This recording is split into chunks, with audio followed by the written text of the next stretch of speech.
Welcome back to SuperStat, the podcast where we take trending topics, put them under the lab microscope, and sort fact from fiction. Today's topic is one that hits close to home, especially during lab week. It's potlucks. Now, normally, this is where we celebrate, bring our favorite dishes, and connect as a team. But lately, social media has been entering the chat.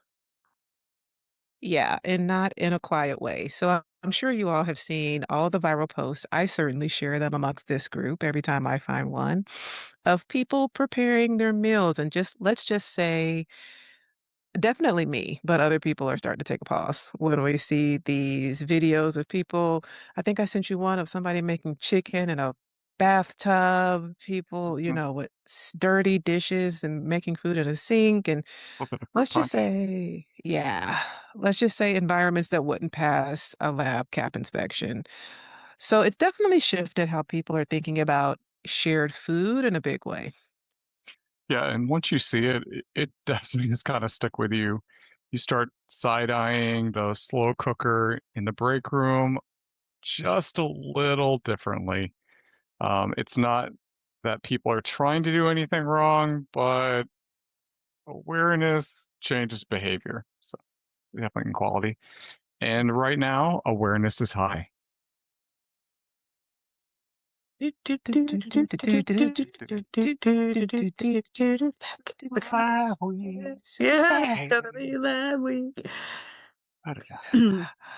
So here is our overall dilemma. Potlucks are such a core part of the healthcare culture. I mean, I can remember back to being, first year out of school and people celebrating baby showers and birthdays in the break room, crock pots and all kinds of things. It's how we celebrate wins. It's how we recognize our team. And sometimes it's just to take a breath together, especially in the lab where there's so much work happening behind the scenes all the times.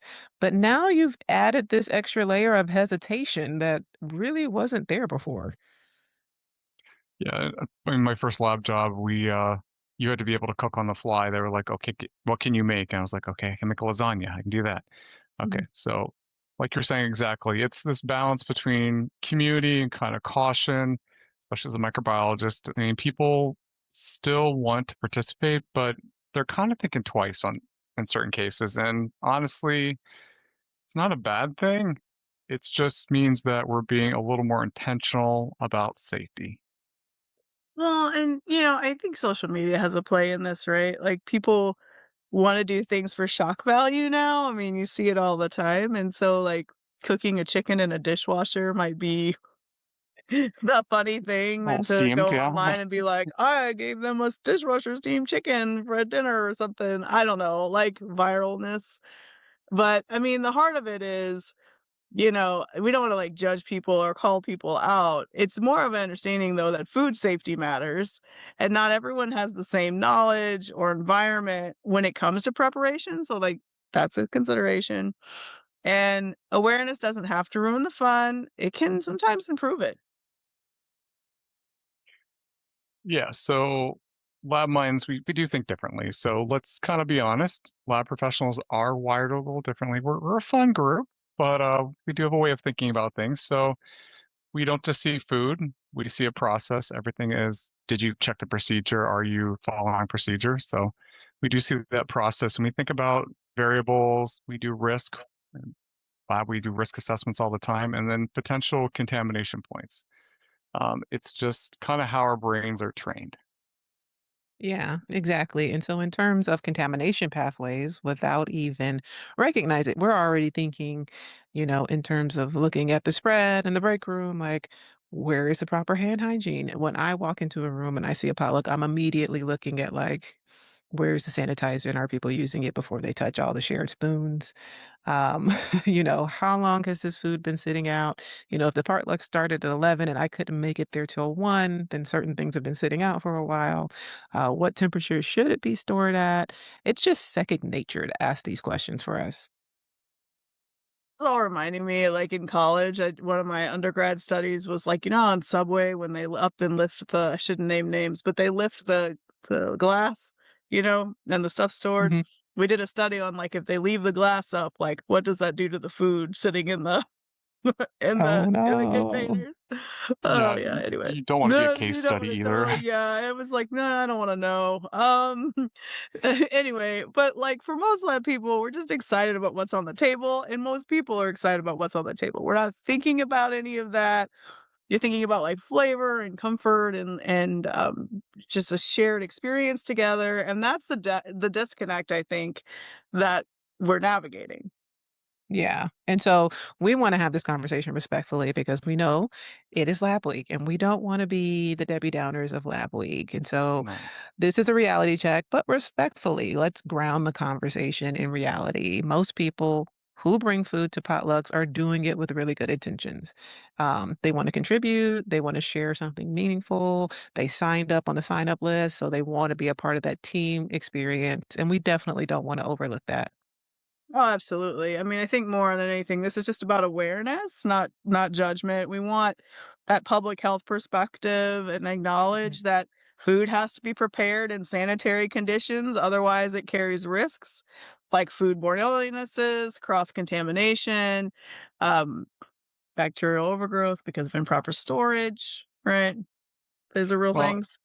and plus we are kind of short-staffed these days, so you don't want to be responsible for taking out half your first shift Oh, with the no. potato salad.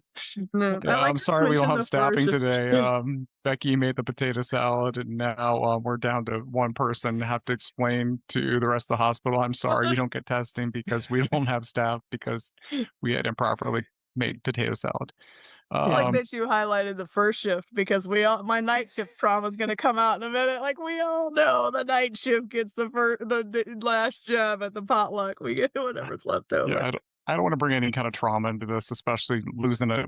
It's crucial when you lose second or third shift. So I'm not gonna traumatize anybody, but we do kind of in healthcare, we is kind of environments, and we already kind of understand how quickly small lapses can lead to bigger issues. So making jokes about it, but yeah, that does kind of happen. So we are trying to think about safety and prevention our every day, and so what we're doing in the laboratory. But so it makes sense that this conversation has come up now, and to kind of broaden it to think about as we celebrate to be safe.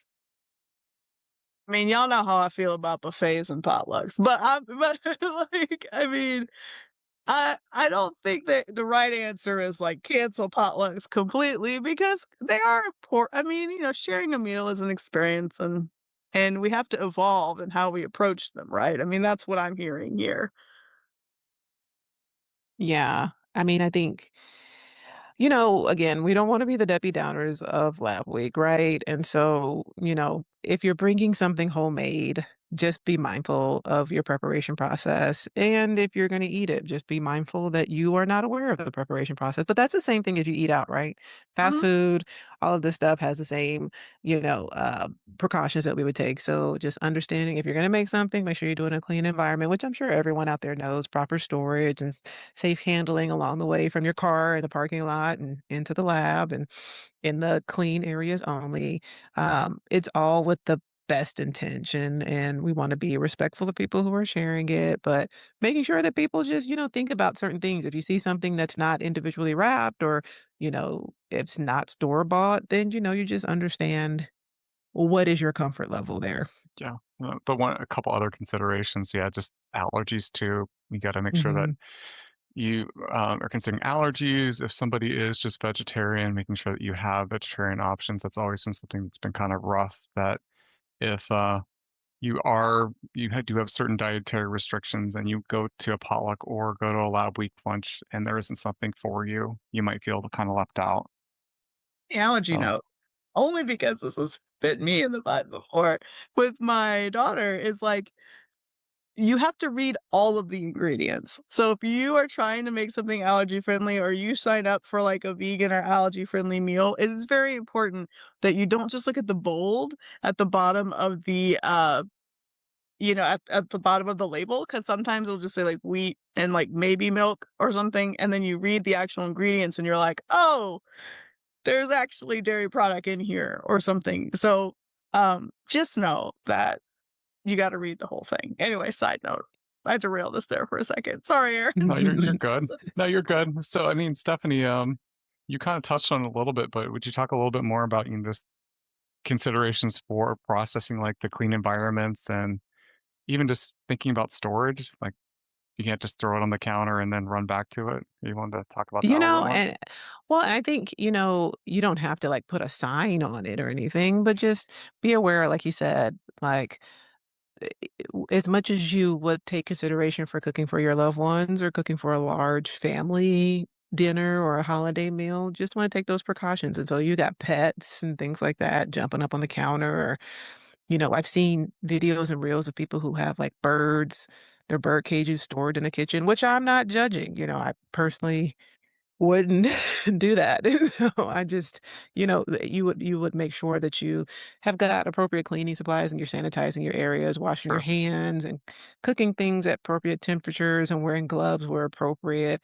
I'm gonna say it again for the people in the back, maybe avoid bathtub prep stations. I think I sent Melanie and Aaron a video of a guy cooking an entire beaver in like a washing machine, a wa a washing machine fryer. Convinced that one wasn't AI. I don't know. Sometimes I think people are just trying to be crazy for crazy. I mean, just know your audience too. Like, know the people you work with, right? Like, too, I Yeah, guess is a hint there. Like, make it's it's cra not and I was funny like, to "How try much it. grease was in the dishwasher, fryer?" Yeah. My goodness, Yeah. because I would think a fried beaver already puts off a lot of grease. I don't know. I mean, Yeah, you don't wanna anywho, create a dam in that bathtub with all that lard.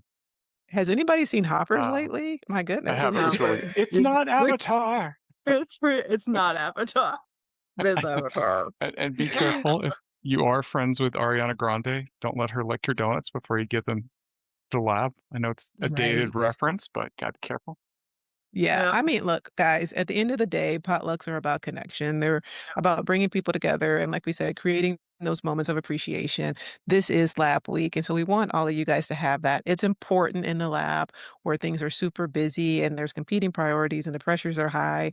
And it's important, like I said, that we can and celebrate our teams and celebrate each other, especially for all the really that we do behind the scenes. We just want to make sure we all mention that we do it in a safe way. And if somebody is shy or potlucks just aren't that their thing, bring your own food and celebrate with the team anyways. That's exactly what I do.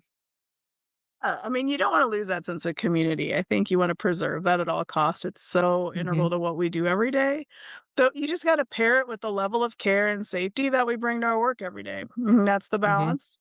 Um, and I love what you said about, like, bring your own food or, um, you know, have, like maybe bring your own food and, like, a side like something small, it's already prepackaged, those types of things, um, are also Yeah. good notes. No, and the goal is not to eliminate the tradition. Mhm. I mean, you've gotta elevate it up, so the same level that we kinda take things in the laboratory, that professional level that we look out for, you just gotta bring that along with you and make an extension of that mindset as well. So the takeaway, enjoy the potluck, participate, have fun. Just bring a little bit of lab mindset with you. Awareness doesn't have to take away from the experience. Pack your own lunch if that's your thing, and just have a good time with your colleagues. Yep, and trust your instincts, ask the questions you need to ask, and maybe kinda keep an eye on how long things have been sitting out, and make sure someone in your group brings utensils, napkins, and plates, and Mhm, cups. Those are things that people forget sometimes. We can't just stick our hands into the food. We need some utensils to use. As the person that gets stuck bringing in the utensils and stuff, make sure you have someone there. mhm. And yes, store-bought sections are always safe bets, so that's always a quick run for me to the public section and just pull the label off of it quickly and take out that plastic thing, like, "Oh, look, I baked." And from, the hyper germaphobe in the group, make sure somebody brings the germ and the sanitizer, the hand Mex. sanitizer to the potluck. Yes, Germex, that's what I was looking for. Um, we've beat this topic to death. So at the end of the day, stay safe, stay curious, and most importantly, enjoy your lab week. Happy lab week to all of our listeners. Happy Lab Week. We love you guys. We thank you so much for tuning in and having fun with us. You and your teams deserve your nasty little potlucks. No, I'm just kidding. Hey, yeah. I'm just gonna say again that the second largest domestic terrorism thing happened at a buffet. Like, I'm that week though. All right. Like, do you do you. Don't We worry, team, we'll appreciate be fine. We'll everybody. be fine. It's all We planned. appreciate everybody. Enjoy your lab week. Have fun. Celebrate with your friends. All the hard work you do. Everyone deserves to be celebrated. And we appreciate everything that is happening behind the scenes. No patient may likely see all the work that you do, but we definitely see it and we appreciate you for it. So thanks for tuning in. Thank you. Bye. Like that's